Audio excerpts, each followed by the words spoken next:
ഇവളാണ് പെണ്ണ്, യഥാർത്ഥ പെണ്ണ്. അത് ഈ തീവ്ര ഫെമിനിസ്റ്റുകളല്ല.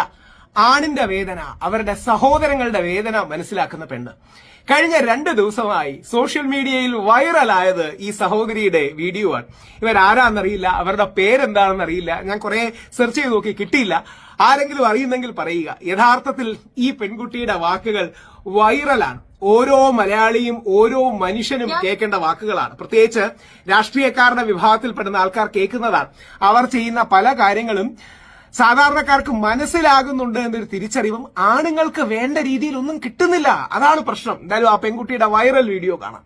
ഒരു സ്ത്രീയാണ് നിങ്ങൾ ഇങ്ങനെ സൂചിപ്പിക്കല്ലേ, സഹിക്കാൻ പറ്റാത്തതുകൊണ്ട് പറയാം. നമ്മുടെ ചെക്കന്മാരൊക്കെ നിങ്ങൾ ആഗ്രഹ സാധനം കൊടുത്ത് വാങ്ങിച്ചത് അത് അവർ നിങ്ങൾക്ക് ഇനി വേണ്ടേ? ചിലപ്പോൾ ഒരു 1/2 മണിക്കൂർ കാത്തു നിന്നിട്ടായിരിക്കും നിങ്ങൾക്ക് ബസ്സിൽ സീറ്റ് കിട്ടുന്നത്. ഇനി ഒരു 3 മണിക്കൂർ യാത്ര ചെയ്യാനുണ്ടാവും. അപ്പോഴായിരിക്കും എന്റെ ഉണ്ട്. ടിക്കറ്റ് പോലും എടുക്കാത്ത എനിക്ക് ടിക്കറ്റ് എടുത്തിട്ടിരിക്കുന്ന നിങ്ങൾ എഴുന്നേറ്റ് തരണം. തന്നില്ലെങ്കിൽ ഞാൻ പറയും ഇത് സ്ത്രീകളുടെ സീറ്റാണ്. അപ്പൊ നിങ്ങൾ ആണുങ്ങളും മീശയൊക്കെ പിരിച്ചു വെച്ചിട്ട് ഒരു പൊട്ടനെ പോലെ എഴുന്നേറ്റ് തരണം. കാരണം അതാണ് നിയമം. അടുത്ത മാസം തൊട്ട് നമ്മുടെ KSRTC ബസ്സിൽ നടക്കാൻ പോകുന്ന സ്ഥിരം കലാപരിപാടി ഇരിക്കുന്നത്. കാശ് കൊടുക്കുന്നവർ കമ്പിയെ തൂങ്ങി നിൽക്കണം, കാശ് കൊടുക്കാത്തവർ കസേരയിൽ ഇരിക്കണം. ശുദ്ധ കണ്ടിത്തരമല്ലേ?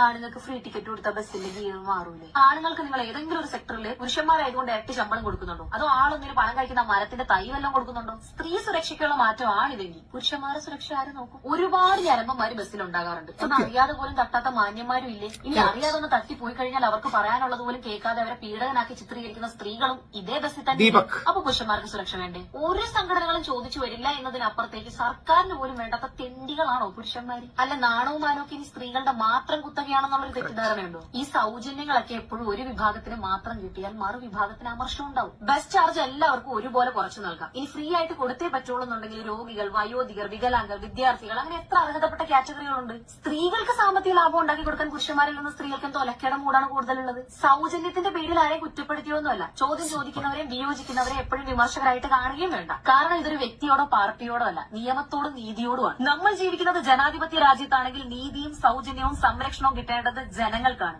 സ്ത്രീകൾക്ക് മാത്രമല്ല. ഇന്ന് വർണ്ണത്തിലോ ജാതിയിലോ വിവേചനം ഇല്ലെങ്കിൽ പിന്നെ എന്തിനാണ് ലിംഗവിവേചനം? വേണ്ടി വന്ന തെങ്ങേ കയറാൻ അറിയാവുന്ന മിടുക്കികളും മീൻകറി വെക്കാൻ അറിയാവുന്ന മിടുക്കന്മാരുമുള്ള കേരളത്തിൽ ഇത്തരം ആനുകൂല്യങ്ങൾ പുതിയ തലമുറ അനുകൂലിക്കുന്നില്ല എന്നുള്ളതാണ് സത്യം. അധ്വാനിച്ച പൈസയ്ക്ക് ടിക്കറ്റ് എടുത്ത് ബസ്സിൽ യാത്ര ചെയ്യുന്ന എന്റെ അപ്പൻ ഒരു പുരുഷനായിരിക്കെ ഒരു സ്ത്രീ എന്ന ഞാൻ ഒരിക്കലും ഒരു ബസ്സിലും ഈ അന്യായ ആനുകൂല്യത്തിന്റെ പങ്കുപറ്റി ടിക്കറ്റ് എടുക്കാതെ യാത്ര ചെയ്യില്ല. വായ തുറന്ന് പറയണം, കണ്ണു തുറന്ന് കാണാൻ.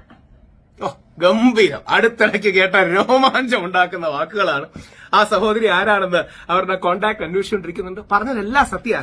ആണുങ്ങൾക്ക് പലപ്പോഴും ആണുങ്ങൾ അരികു ചേർക്കപ്പെടുകയാണ്.